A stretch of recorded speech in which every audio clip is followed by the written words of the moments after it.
Nous allons préparer l'implantation de l'unité intérieure. On mesure de chaque côté de la platine.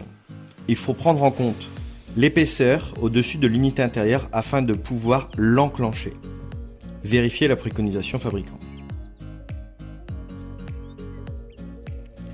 De chaque côté de l'unité intérieure, là aussi, il faut garder de la place. Attention, la partie technique avec le moteur et la carte électronique est sur la droite.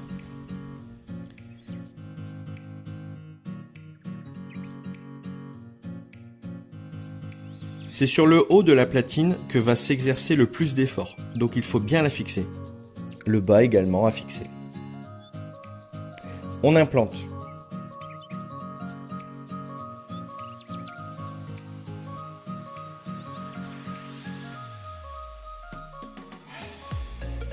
On fixe de niveau.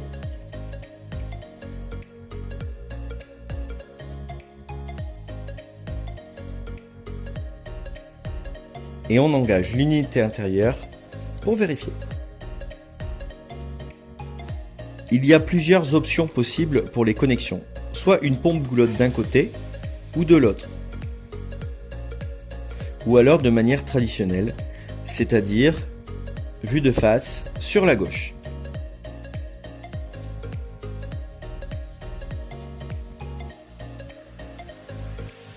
Si la pompe est à gauche, on découpe tout simplement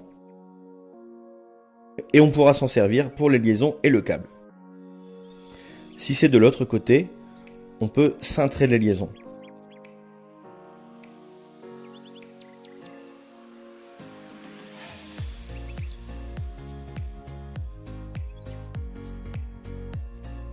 Attention que les dudgeons, les raccords, n'arrivent pas au-dessus de l'unité intérieure, auquel cas il faudrait redescendre cette unité pour laisser un accès technique.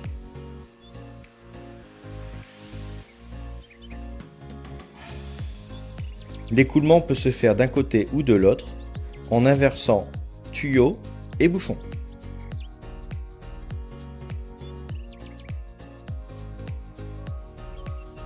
Si la pompe est à droite, c'est mieux d'inverser l'écoulement plutôt que de couper le flexible.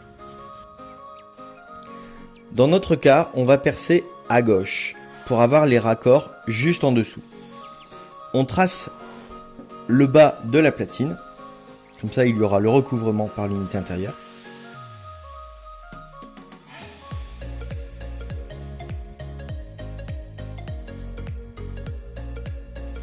On reporte la mesure prise au départ. On obtient donc la zone idéale.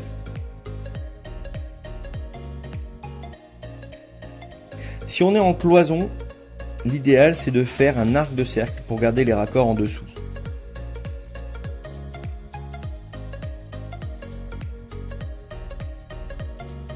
Si on est en traversant, il n'y a pas de souci. On fera l'évacuation normalement. Si on vient par le bas, c'est identique à un traversant et donc on utilise un flexible pour faire du gravitaire. L'astuce, c'est d'avoir une grande mèche traversante pour pouvoir travailler d'un côté et de l'autre et donc avoir un trou propre.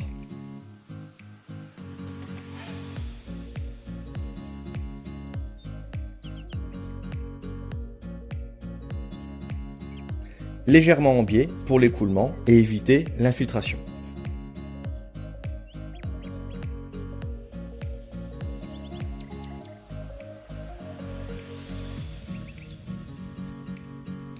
Et on perce.